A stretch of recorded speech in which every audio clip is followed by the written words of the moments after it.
不少外国人来到台湾之后，竟然集体滞留，不愿回国。有一位网友焦急地在论坛发文说，自从弟弟去台湾旅游后，就音讯全无，好不容易联络上，他却只回复了一句：“我找不到回国的理由。”这短短一句话在网络上引发热议，无数网友议论纷纷，这到底是怎么回事？家人既担心又困惑，甚至怀疑弟弟是不是在台湾被下了什么降头，才会对家乡念头全无，死心塌地留在那里。难道台湾真的有某种神秘魔力，让外国人一来就舍不得走吗？什么是降头呢？这原本是东南亚传说中的一种巫术，人们相信中了降头的人会失去自我意志，深深受对方操控。如今弟弟的家人半开玩笑地猜测，他是不是吃了台湾的什么迷魂药，被施了爱情降头，才会抛下一切赖在台湾不走。毕竟在他们眼中，台湾不过是一个远在天边的小岛，怎么会让一个大好青年宁可辞去家乡的工作，断联亲友也不愿回国？难道真有什么难以抗拒的魔法存在？然而随着更多类似案例曝光，网友们渐渐发现，所谓的魔法其实是真实存在且令人无法自拔的台湾魅力。许多曾来过台湾的外国人现身说法，他们的经历惊人的相似，原本只打算短暂旅行，却在踏上这片土地后爱上了这里的一切，最后纷纷改变人生计划，决定长留台湾。有人在论坛感叹，台湾到底有什么魔力，让这些老外甘愿放下一切也要留下？甚至有人戏称这种现象是拒绝回国症候群。真相到底是什么？让我们一起深入探讨这股震撼全球的台湾魅力。首先映入眼帘的是台湾人民热情友善的人情味，这或许是许多外国人初到台湾就感受到的第一道魔法。台湾人待人亲切有礼，对外国旅客特别热心。试想一下，一位初来乍到的外国旅人走在陌生的台北街头，可能正在为找不到路而发愁，这时很可能就有热心的路人主动上前，用略带腔调的英语耐心问，需要帮忙吗？即使语言不通，台湾人也常会想办法提供协助，有时干脆直接带路。这种发自内心的善意与热忱，往往让远道而来的客人受宠若惊。来自西班牙的黑素斯 Jesus 就是一个典型例子。他18年前只身来到台湾，起初也只是好奇异国生活，然而在这里他深刻体会到了什么叫宾至如归。黑素斯分享说，台湾社会的包容和温暖让他产生了强烈的归属感。他发现在台湾努力读书成绩优异不会被同侪排挤，反而受到尊重。人们意见不一致时，台湾人倾向尊重彼此，避免正面冲突，而他故乡的西班牙人却习惯大声争论。更令他惊讶的是，尽管有些关于外国白人男生骗台湾女孩的刻板印象存在，台湾人并不会对他投以敌意或指责。在台湾生活的岁月里，他交到了许多朋友，融入了社区，甚至觉得开口说中文都特别有成就感。黑素斯笑称，我是在西班牙出生长大的台湾人，从一个旅居异乡的青年到自认半个台湾人，台湾的人情味让他不知不觉在此扎根，丝毫没有离开的念头。不只是黑素斯，许多外国人在台湾都感受到这种独特的温暖。有人形容台湾人的友善就像冬夜里的一盏灯，照亮了陌生旅人的心。外国朋友们发现，台湾社会对不同文化和宗教也相当尊重，无论你来自哪个国家，信仰什么，在这里都较少遭受异样眼光。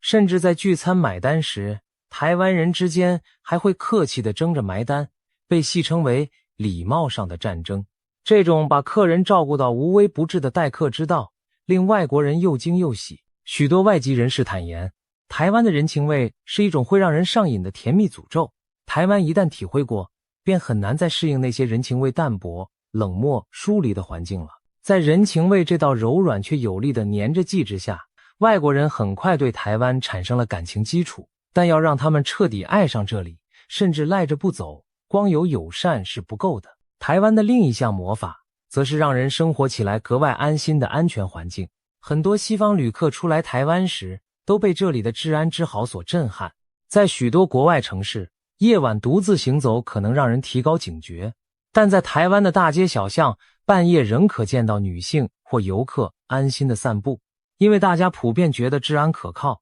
外国网友分享到，他在台湾旅游时，不慎将随身的包包遗落在计程车上，里面有他的钱包和护照，原以为肯定找不回来了，心急如焚地向警方报案，没想到不到1天，热心的计程车司机就主动将包包送到了警局，里面的现金和证件分毫未少。这位旅客在派出所领回失物时感动得几乎落泪，直说这样的事在他自己的国家几乎难以想象。台湾到处都有营业到深夜甚至24小时的店家、7便利商店、宵夜摊、水果店，任何时刻肚子饿了都不用担心没地方去，这在他们的国家是难以想象的事。而这些不打烊的灯火背后其实正是安全社会的体现，店家敢通宵营业，表示深夜治安依然让人放心。台湾超乎预期的安全感让外国人感到前所未有的放松。住在台北的美国人于志豪就提到，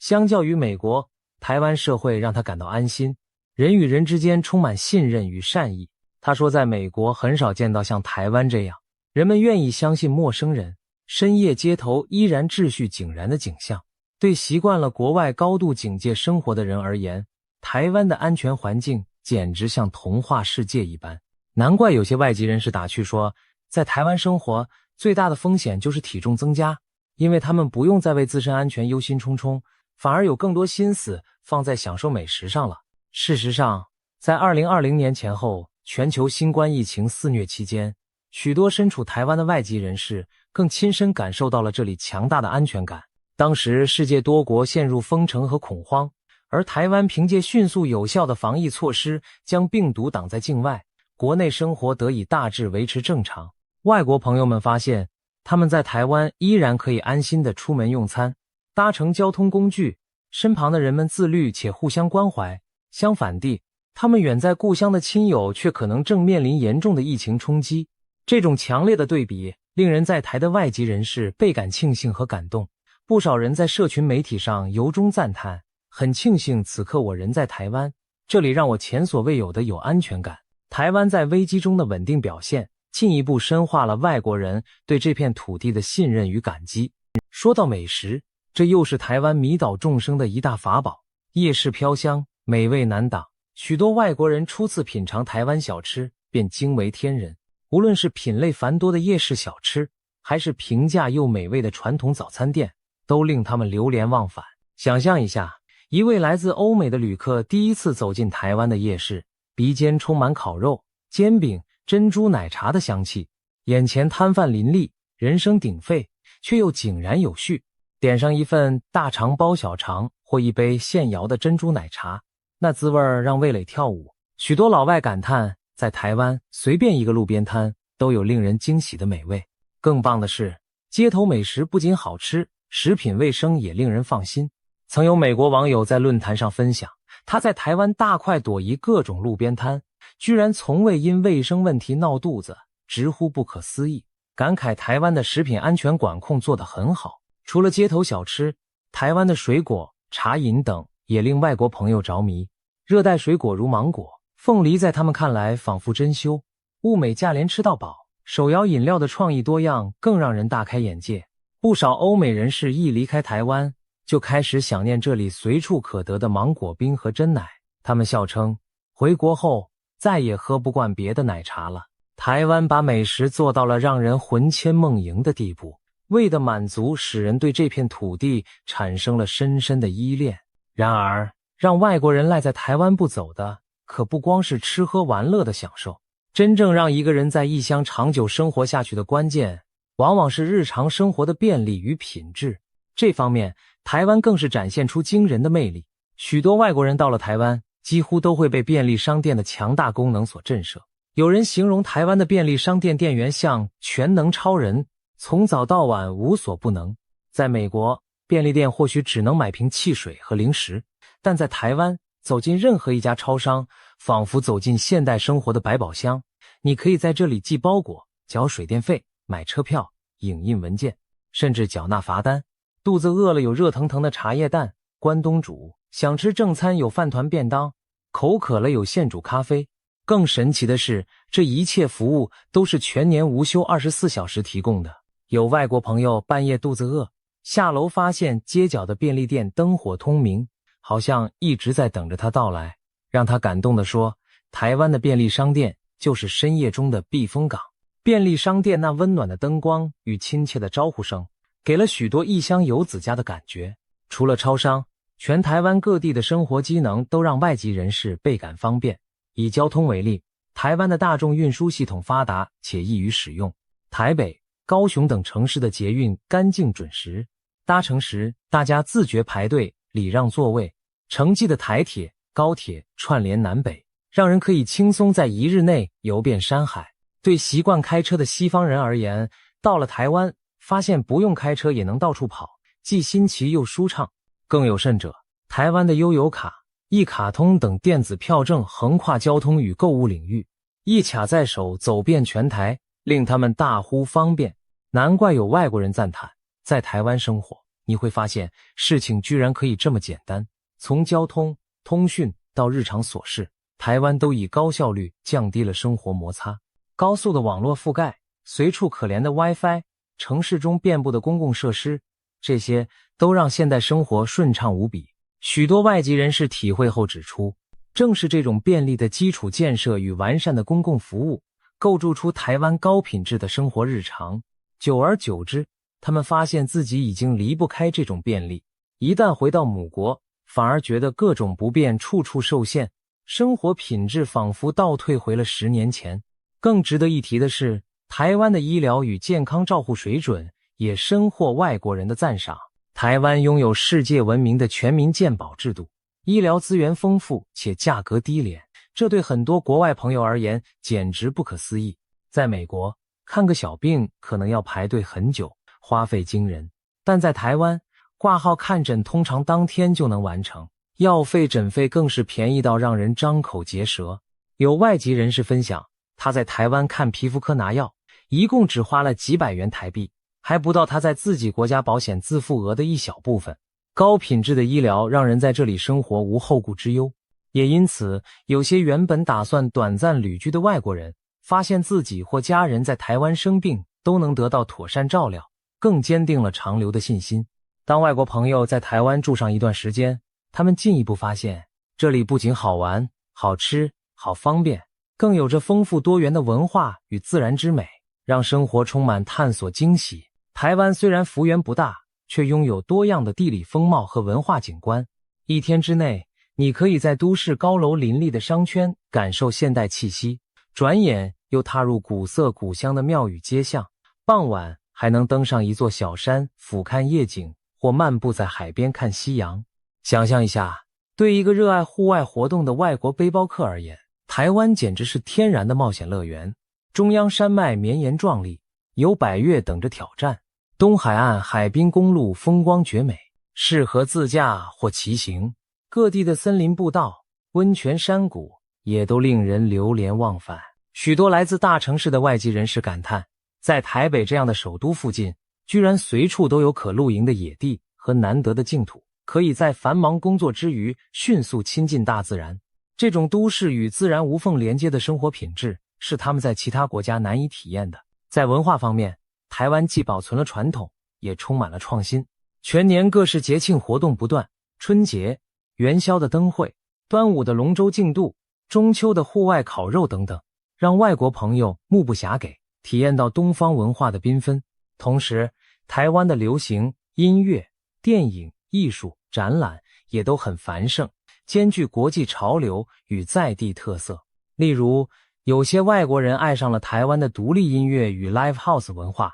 觉得台北的夜生活和创意场景一点也不输西方大城。台湾的民主自由氛围也常让欧美人士倍感认同。在这里，他们可以自由上网，不必担心言论钳制，社会开放包容，对性别平权、多元议题的讨论热烈而进步。曾有一位旅居台湾多年的外国记者感叹，台湾人真的很特别，他们热爱自由，也尊重他人的选择，这种社会氛围让人感到舒服。对于很多向往自由的人而言，台湾所提供的不仅是物质层面的舒适，更有精神层面的愉悦和共鸣。这份价值观的契合也是促使他们留下的重要原因。为了更具体的了解外国人是如何一步步爱上台湾的，不妨让我们来看一个缩影案例。想象一位来自美国的年轻人 Jack， 他的故事或许可以代表许多沉醉于台湾魅力的外国朋友。Jack 原本在纽约过着典型的都会生活，工作压力大，节奏快，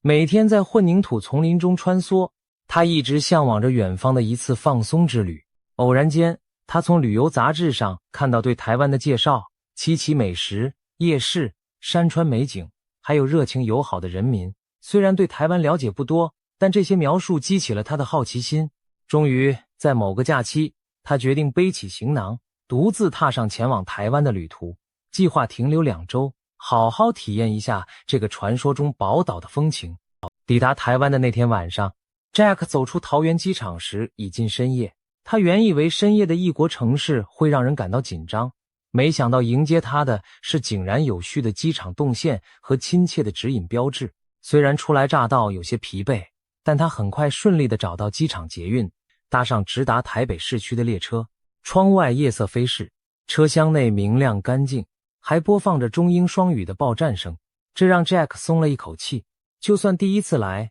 他也不至于茫然不知所措。抵达市区后，他提着行李走出捷运站，接着要前往预定的旅馆。街道上灯光璀璨，尽管已是半夜，四周依然能见到三三两两行人和商店闪烁的招牌。突然 Jack 发现自己一时找不到旅馆方向，正掏出手机想定位时，一名正在附近便利店买宵夜的年轻人主动上前，用略显生涩的英语问 Hello， 需要帮忙吗？ Jack 愣了一下，随即笑着点头，向对方出示了手机上的地址。这位热心的台湾年轻人看了一眼地址后，立刻恍然大悟，爽快地对 Jack 说，刚好顺路，我带你过去吧。就这样，初来乍到的 Jack 拖着行李，在陌生城市的午夜，由一个素未谋面的当地人陪着走到旅馆门口。一路上，那人还不忘用简单的英文介绍哪里有好吃的小店，最近的便利商店在哪里，让 Jack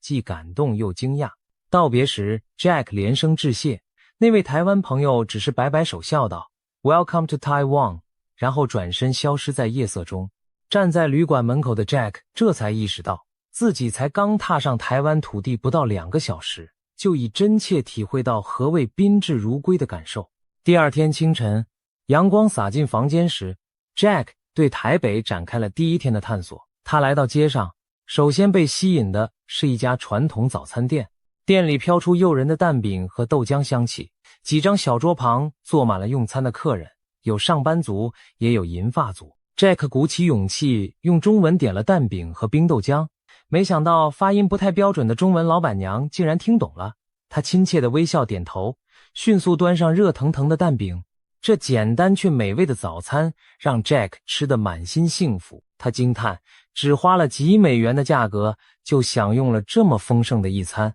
而且店家待他这个外国人毫不见外，还主动教他怎么说好吃的中文发音，逗得周围客人哈哈大笑。 Jack 跟着念好吃，顿时觉得自己融入了这里的早晨时光。用完早餐， Jack 利用方便的捷运展开市区观光。坐在捷运车厢里，他发现台北的公共运输不仅准时，而且乘客们都很有礼貌地排队上车，主动给需要的人让座。车厢里干净凉爽，路线图清晰易懂，每一站都有中英对照的站名，这让他想起在纽约搭地铁的经历，嘈杂拥挤且时常误点。相比之下，台北捷运简直像来自另一个先进世界。他在台北101摩天大楼前下了车，仰望这栋曾经的世界第一高楼，感受都市的宏伟现代。接着他又信步走入附近的街巷，来到一座香火缭绕的庙宇前。庙里金碧辉煌的传统建筑和诚心参拜的人群，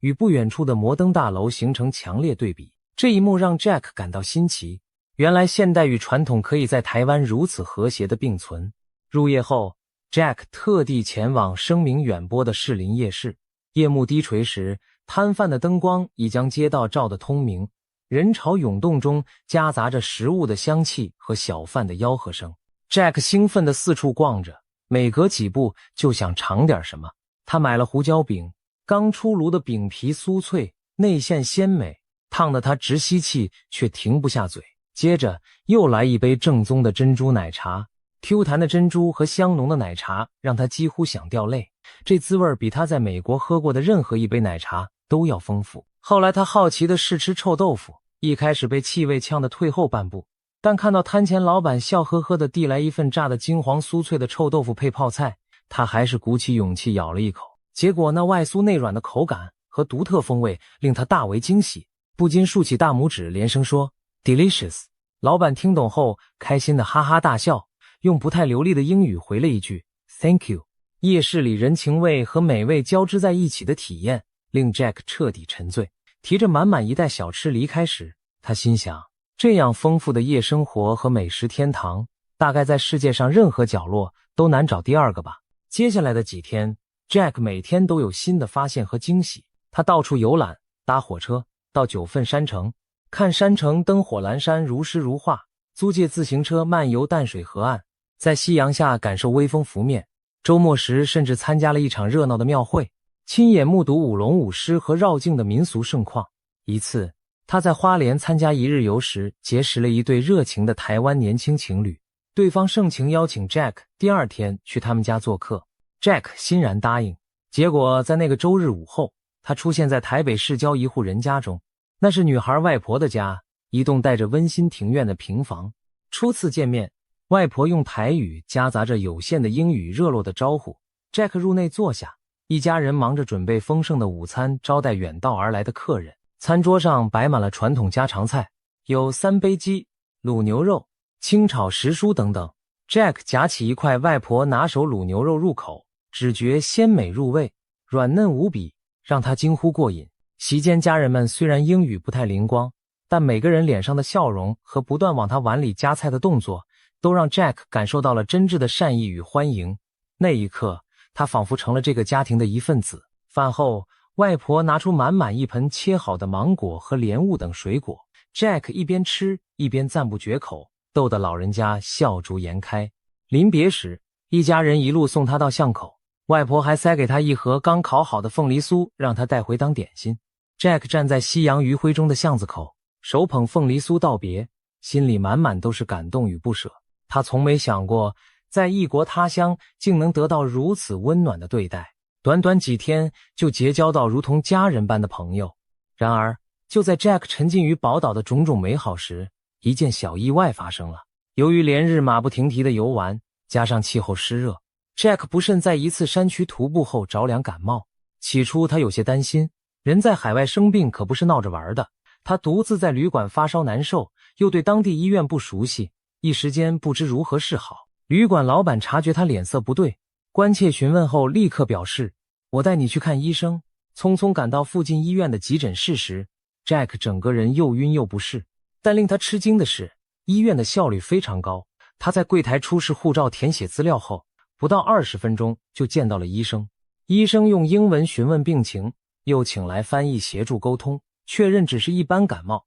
迅速给他配了药。打开药袋一看，里面附有详细的英文服药说明。而当他去缴费时，更让他不敢置信，包括诊查和药费在内，竟然不到台币500元。他反复跟柜台确认是不是少算了零，柜台人员笑着解释说，这已经是未加入健保的海外旅客费用。 Jack 简直不敢想象，在美国看个急诊恐怕要好几百美元，而这里却如此平价又有效率。回到旅馆后，老板还贴心地为他熬了姜汤驱寒。经过一天休养， Jack 就退烧恢复了精神。这次在台湾的小小就医经历让 Jack 彻底放心，原来在这里就算生病也完全不用担心得不到妥善照顾。随着在台湾停留的时间一天天延长， Jack 发现自己对这片土地产生了越来越深的感情。他本来预定2周就返美复工，但此刻他开始思考有没有可能再多留一阵子。他的公司允许远端办公，而纽约的公寓租约也即将到期，这些因素似乎给了他改变计划的勇气。 Jack 决定先将返程机票延期1个月，尝试真正过在台湾生活的日子，而不仅仅是走马观花的观光客。在接下来的1个月里， Jack 搬出了旅馆，在台北市区合租了一间公寓，和来自加拿大与日本的2个室友一起住。这也是他首次深入体验台湾日常生活的开始。他每天早上去附近公园慢跑，发现公园里有不少银发族在打太极拳，还有义工在免费教人舞剑，场面祥和而富有活力。跑完步顺路到传统市场买早餐，摊贩们认出了这位固定报道的金发小伙子，会笑着用简单的中文跟他寒暄早安，让 Jack 觉得自己不再是外人。白天远端工作时，他惊喜地发现台湾的网络速度飞快，连线稳定，视讯会议品质极佳，让他在这里办公毫无障碍。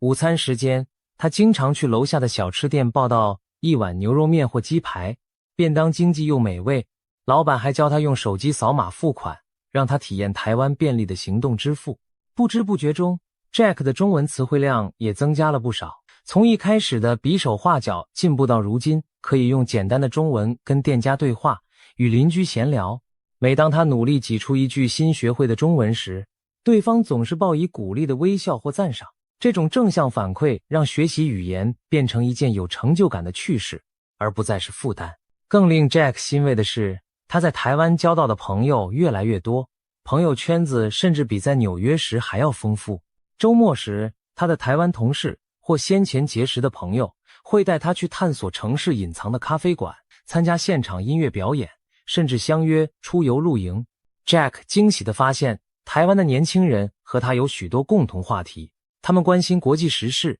喜欢讨论电影和音乐，也热爱户外运动。语言的差异并没有造成隔阂，反而因为文化交流碰撞出更多乐趣。每次聚会时，朋友们总不忘询问他的近况，是否习惯台湾生活，还半开玩笑地说他现在已经是半个台湾人。 Jack 心里明白，他是真的深深爱上了这里。每当想到即将离开时，他都感到一丝失落。终于，延长的1个月也接近尾声，此时的 Jack 内心其实已有了决定，他不想就此离开台湾。他开始认真考虑长期留下的可能性，例如运用自己在科技业的专长，尝试在台北寻找工作机会，或者先以数位游牧的方式多留一段时间。就在回程机票到期的前几天， Jack 做出了一个大胆的决定，他取消了返回美国的航班，并通知公司自己打算继续在台远端工作。随后，他打电话给远在家乡的父母，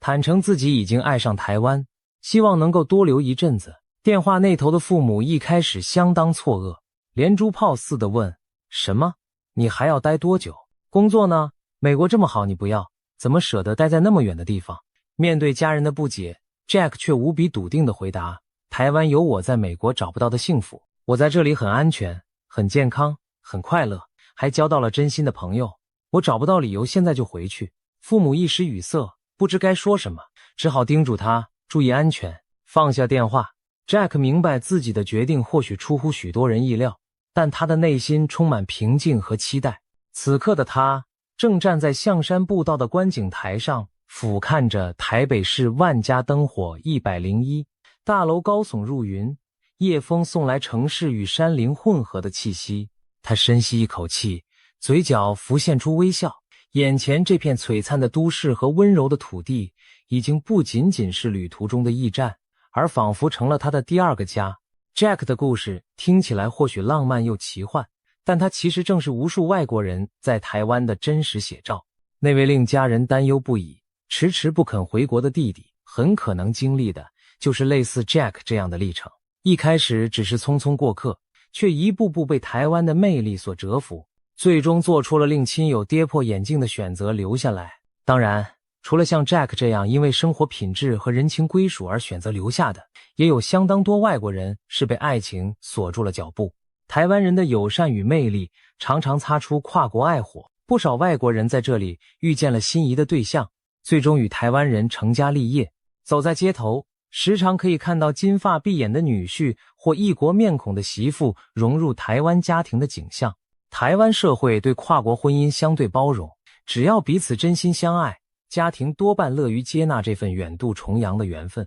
许多外籍女婿坦言，第一次参加台湾婚宴就被热闹温馨的气氛感动，深深体会到一家人的意义。一些外籍妻子则分享，在台湾坐月子、养育孩子时得到夫家体贴照顾，让他们觉得嫁来台湾是人生最正确的决定。爱情的力量将他们的命运与台湾紧紧相系，这也是为什么他们甘愿在此长相厮守。除了爱情，还有不少外国专业人士干脆把家人一起接到台湾生活。他们看重台湾安全的社区环境和良好的医疗条件，认为这里非常适合抚养孩子。一位来自欧洲的父亲就曾表示，他选择在台北工作，并让2个孩子在台湾上学，就是因为放心孩子可以在相对安全自由的环境中成长，接触双语教育和多元文化。虽然对某些外国家庭来说，语言和课程衔接需要适应，但台湾整体友善的社区氛围和高品质的生活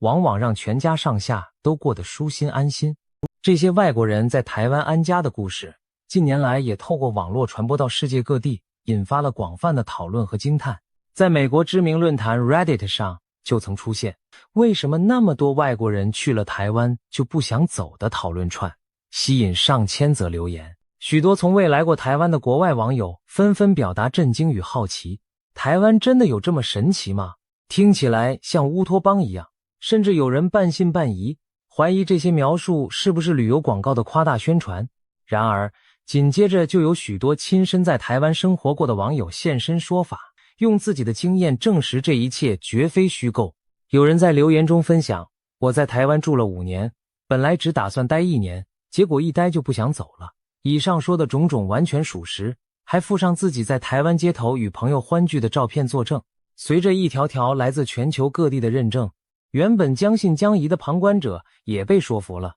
不少人表示看完讨论后也好想去台湾体验看看。就这样，台湾作为外国人最爱的形象在国际网络上迅速传开，甚至有人戏称台湾是不是偷偷变成了世界宜居天堂的 TOP 清单。连许多过去对台湾所知不多的西方民众，此时也开始对这块土地产生浓厚的兴趣和向往。此外，在社群媒体时代，许多定居台湾的外国网红也扮演了推广台湾的特殊角色。他们经营着 YouTube 频道或部落格，经常分享在台湾生活的趣事和见闻，吸引了大量国际粉丝的关注。从街头美食试吃、夜市直播到骑机车环岛旅行记录，这些内容生动地展现出台湾的日常之美。一对来自英国的夫妻网红细腻记录了他们在台湾养育孩子的点滴。影片中台湾安全友善的家庭环境令许多海外观众称羡不已。另一位加拿大青年拍摄了一系列骑行机车环岛的 vlog，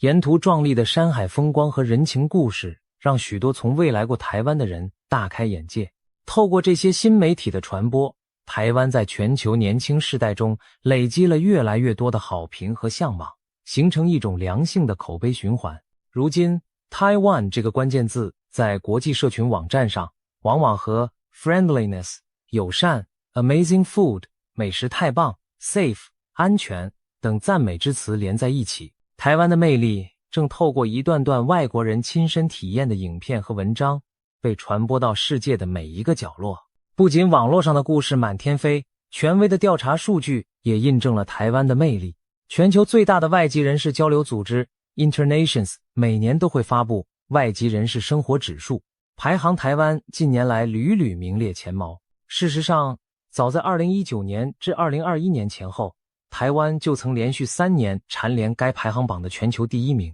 也就是说，在这段期间，台湾被来自世界各地的受访者评为综合生活体验最优的目的地，力压了众多传统宜居天堂。例如有一年榜单中排名前10的国家还包括马耳他、纽西兰、澳洲、卢森堡等，但台湾硬是拔得头筹，让许多西方媒体都感到惊讶。最新的调查同样亮眼，2023年的 Expat Insider 报告里，台湾在全球50多个目的地中名列第5，并在生活品质一项高居第2。外籍人士特别满意台湾的医疗保健、水电网络等基础建设，认为这里的生活舒适便利，在国际上名列前茅。再看台湾本地的调查数据，也显示出类似趋势。一项2025年由台湾观光创新协会进行的调查发现，超过60%的受访外国人已在台湾停留超过1年。也就是说，许多原本只打算短期逗留的人，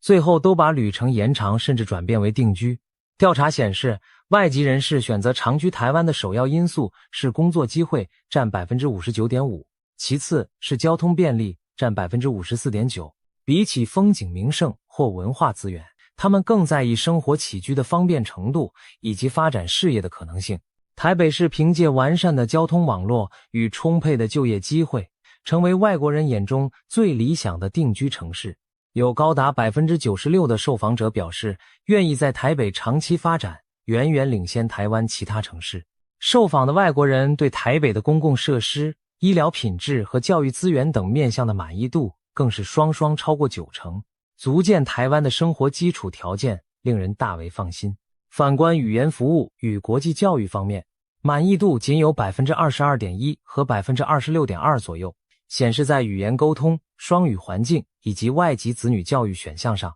台湾还有努力空间。这份报告的结论发人深省，外国人的选择其实很务实，哪里生活方便、工作好找，他们就往哪里去。对台湾而言，这既是挑战也是机遇。挑战在于城市必须持续提升竞争力来留住人才，机遇则在于只要提供良好的居住环境，不仅优秀的人才愿意留下，观光客也会被吸引成为居民。报告一语道破，最好的观光宣传其实就是让来过的人想留下来生活。换言之，当一个地方好到让旅人舍不得离开，自然就成了真正的国际魅力所在。现在再回头看看那些来了就不想走的外国朋友，我们便明白他们的选择其实一点也不奇怪，更不是中了什么邪法，而是再自然不过的水到渠成。当一个人发现一个地方能带给他安全、自在、温暖和希望，他还会有什么理由离开呢？正如那位失联的弟弟坦言的那样，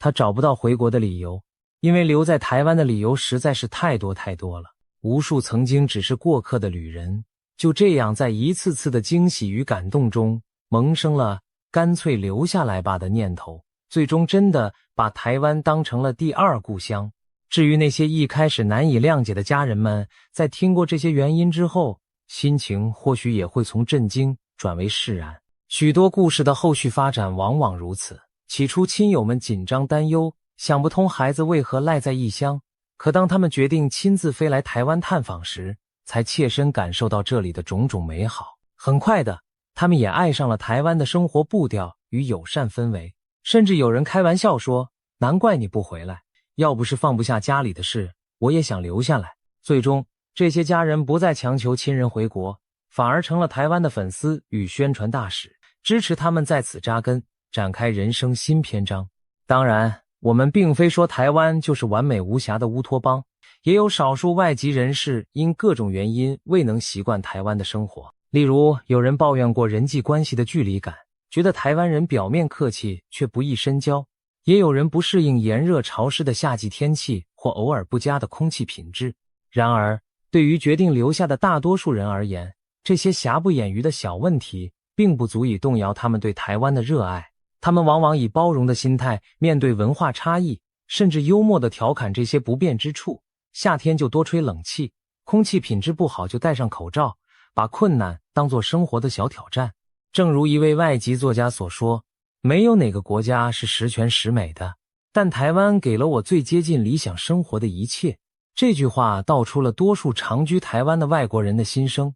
究竟台湾对外国人施了什么魔法？现在答案已经昭然若揭，没有巫师施法，只有台湾人点点滴滴的真诚与努力；没有迷魂降头，只有令人难以割舍的生活品质与人情味。倘若有人再好奇地问，外国人来台湾后为什么集体拒绝回国，我们大可以微笑着回答，因为台湾给了他们一个难以离开的理由。这个理由包含了安全、自由、友爱与便利，交织成一种令人沉醉的魅力光环。所谓的魔力，不过是把日常生活过成了别人梦寐以求的样子而已。当初来乍到的旅人变成心甘情愿的居民，当这块土地让自己的人民和远方的客人都眷恋不已时，这不正说明了台湾的动人之处吗？全世界为之震撼，也为之赞叹。原来幸福可以如此简单而真实，简单到只需要一碗深夜热腾腾的牛肉面，一趟便利舒适的捷运旅程，或是在你迷路时一个热心陌生人的指引，就足以让人爱上一座城市。而台湾正是以这样独特而温暖的方式，悄悄地征服了一颗又一颗远道而来的心。